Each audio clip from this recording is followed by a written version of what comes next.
Hello friends, मैं doctor Sandeep बसीन Carewell medical centre से। आप सब जानते हैं कि हम लोग विटलिगो का मैनेजमेंट करते हैं, सफ़ेद दाग ट्रीट करते हैं और हमारे यहाँ जो मैनेजमेंट है वो मोस्टली एलोपैथिक ही है। बहुत बार हमें क्वेश्चन आ रहा है क्या हमें विटलिगो का मैनेजमेंट होम्योपैथिक से कराना चाहिए या नहीं। तो देखिए फ्रेंड्स, मैं बहुत क्लियरली आपको बताऊँ, आई एम एलोपैथिक डॉक्टर, सो मैं कुछ भी दूसरों की सिस्टम के बारे में नहीं बोल सकता हूँ। कुछ जनरल बातें हैं जो मैं आपसे शेयर करना चाहूँगा और rest is up to you कि आप क्या डिसीजंस लेते हैं। First of all, I have no right to say anything about other systems of medicine because all system of medicine have their own good points and their own ways of working and their own weaknesses. But what I have seen in my vitiligo patient वो मैं आपसे share करना चाहूँगा। पहली बात समझ लें, जहाँ तक मेरा नॉलेज है, कोई भी सिस्टम ऑफ मेडिसिन में, चाहे वो एलोपैथिक है, होम्योपैथिक है या आयुर्वेदिक है, विटलिगो का परमानेंट क्योर नहीं है।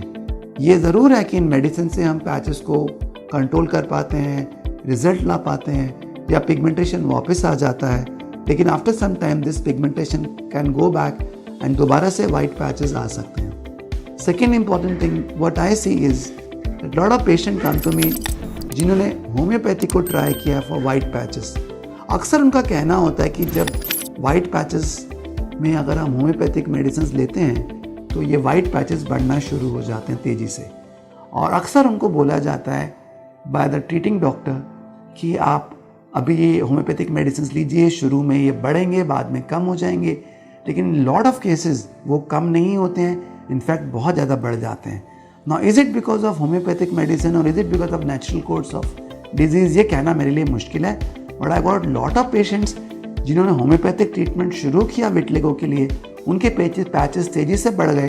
शुरू में उनको एश्योर किया गया कि ये पैचेस ठीक हो जाएंगे, लेकिन बाद में वो पैचेस ठीक नहीं हुए। इनफैक्ट बॉडी के एक बहुत बड़े हिस्से में वाइट पैचेस बढ़ गए। सो मेरा कहना यही है कि अगर आप कोई भी ट्रीटमेंट ले रहे हैं और आपके पैचेस बढ़ रहे हैं तो ये ना सोचें बाद में वो कम हो जाएंगे। ऐसा ना हो कि वो पैचेस बहुत ज़्यादा बढ़ जाएं और बाद में फिर ट्रीट करना मुश्किल हो जाए।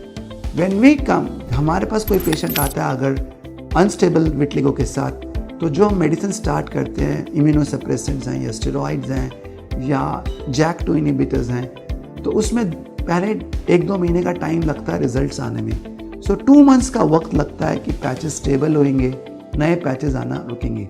सो in allopathy what I see there are stages. अगर अनस्टेबल डिजीज़ में पेशेंट आ रहा है जिनके पैचेस बढ़ रहे हैं, तो अगर हमने राइट मेडिसिन स्टार्ट करी है तो पहले 2 या 3 महीने लगेंगे कि जो हमारे वाइट पैचेस हैं वो नए वाइट पैचेस आना रुकें। ये पहला स्टेप होगा। अगर नए वाइट पैचेस आना रुक रहे हैं, जितने हैं वहीं पर रुक रहा है, that means we are moving in the right direction according to our treatment plan. तो पहला स्टेप है कि नए पैचेस आने से रुकेंगे। The second step would be after 2 months और 3 मंथ्स, अगर हम फोटोथेरेपी भी ले रहे हैं, मेडिसिन ले रहे हैं, ओजोन ले रहे हैं, तो जो हमारे वाइट पैचेस हैं उनमें रीपिगमेंटेशन यानी नॉर्मल कलर आना शुरू होगा। तो फर्स्ट फेज़ में पैचेस स्टेबल होंगे, सेकंड फेज़ में रीपिगमेंटेशन आना शुरू होगा जो 2 या 3 महीने के बाद स्टार्ट होगा and over the few months, 6 months, 8 months, 1 year तक ये रीपिगमेंटेशन का फेज़ चलता है। Now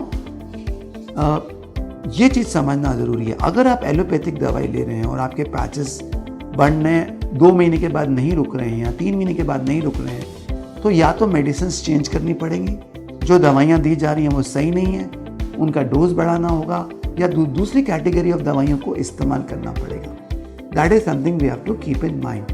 now another very important thing, जब हम एलोपैथी में देखते हैं कि पैचेस कवर हो गए हैं, 1 साल तक पिगमेंटेशन वापस आ गया है, कलर वापस आ गया है, तो इट्स वेरी इंपॉर्टेंट कि आप दवाइयाँ एकदम से बंद ना करें। कुछ दवाइयाँ जैसे हम टॉपिकल टेक्रोलिमस है, फोटोथेरेपी है, इसको हम तब भी कंटिन्यू करते हैं for another 1 year after the patches have cured और हील्ड, क्योंकि ये पैचेस दोबारा वापस आ सकते हैं मेमोरी सेल के कारण अगर आपने ट्रीटमेंट को जल्दी बंद कर दिया। तो इस बात को हमेशा ध्यान में रखें कि मेंटेनेंस फेज भी इम्पॉर्टेंट है। तो एलोपैथी में 3 फेजेस हैं विटलिगो मैनेजमेंट के। पहला फेज है जिसमें हम वाइट पैचेस को स्टेबलाइज करते हैं, ये 2 से 3 महीने का हो सकता है। सेकेंड फेज जो 2 से 3 महीने के बाद शुरू होता है, रीपिगमेंटेशन का फेज जो 6 मंथ से 1 ईयर, 1.5 ईयर डिपेंडिंग कि आपके पैचेस कितने बड़े हैं, कितने बड़े एरिया में हैं, उतने एरिया पे डिपेंड कर सकता है। कई बार इससे ज़्यादा भी टाइम लग सकता है अगर आपके वाइट पैचेस ज़्यादा बड़े हैं तो। एंड आफ्टर दैट जब पूरे एरियाज कवर हो जाते हैं विद मेडिसिन और with surgery, then we have to maintain that white patches जो हमने कलर में वापस रिगेन किया है वो वापस ना चला जाए, उसको हमको टॉपिकल मेडिसिन एंड फोटोथेरेपी के साथ मेंटेन करना पड़ता है। That is the maintenance phase. So this is what we keep in mind. So that is what I would like to say, friends. Thank you, friends. I'm Dr. Sandeep from CareWell Medical Center.